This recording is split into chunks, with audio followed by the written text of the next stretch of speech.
এই কান্না স্বামীহারা এক স্ত্রীর। সামান্য মুরগির বাচ্চাকে কেন্দ্র করে তার স্বামীকে নির্মমভাবে কুপিয়ে হত্যা করেছে প্রতিবেশী ও তাদের সাঙ্গপাঙ্গরা, এমন দাবি স্বজনদের। আমার কাছ থেকে আমার স্বামীর গাড়ি নিয়ে আমার সন্তানটা যারা এতিম করছে, আমি তাকে ফাঁসি চাই, আমি আর কিছু চাই না। স্থানীয় সূত্রে জানা গেছে, নিহত নজরুল ইসলামের স্ত্রী কল্পনা আক্তার বাড়িতে মুরগি পালন করেন। ঘটনার দিন শুক্রবার বিকেলে তার মুরগির বাচ্চা পাশের বোরহান মাতবরের বাড়িতে যায়। এতে কল্পনা আক্তার ও বোরহানের স্ত্রীর মধ্যে ঝগড়া বাঁধে। স্যান্ডেলিনা সো, রূপচর্চায় আভিজাত্য। দীর্ঘ সময় ঝগড়ার পর অভিযুক্ত বোরহান মাতবর বাড়িতে ফিরে ভুক্তভোগী নজরুল ও তার স্ত্রীকে ডাকেন। সেখানে তাদের মধ্যে শুরু হয় কথা কাটাকাটি। এরপর উভয়ে জড়ান সংঘর্ষে। এক পর্যায়ে অভিযুক্ত বোরহান মাতবরের সাথে স্থানীয় আবু সালাম মাতবর, জলিল মাতবর, রাজন মাতবর ও মনু মাতবর অস্ত্র নিয়ে ভুক্তভোগী নজরুলের উপর হামলা চালায়। এ সময় তার বাবা ও ভাই বাঁচাতে গেলে তাদেরকেও কুপিয়ে আহত করা হয়।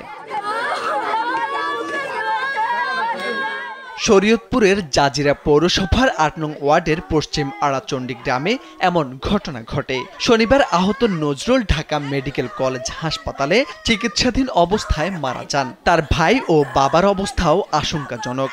ঘটনার পর থেকে অভিযুক্তরা গা ঢাকা দিয়েছেন।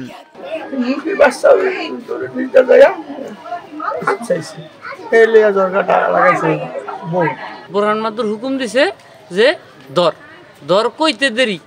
আবু সালাম মাতবর হলো ধরছে, আর জলিল হলো ধরছে, আর বোরহান আর হলো রাজন, এই দুইজনে মিললে হলো কোপাইছে। পরে সেন হলো গরতন জলিল ফিরে না ফিরে আবার কোপ দিছে আমার বাড়ি পেট বাড়াইয়া, আর আমার ছোট বাইরেও কোপাইছে। ওরা এই 4 জন লোকে। আগে পুলিশ জায়গা জমিনের ব্যাপারে আছে, ওই খোপে দিয়ে লোকা মালিক তাদের বাড়ির চলে ঘুরে নিয়ে। জাজিরা থানার ওসি আলামিন কালবেলাকে জানান, মুরগি নিয়ে বিরোধের জেরে একজন নিহত হওয়ার খবর পাওয়া গেছে। পুলিশ ঘটনাস্থল পরিদর্শন করেছে। এই ঘটনায় মামলা প্রক্রিয়াধীন আছে।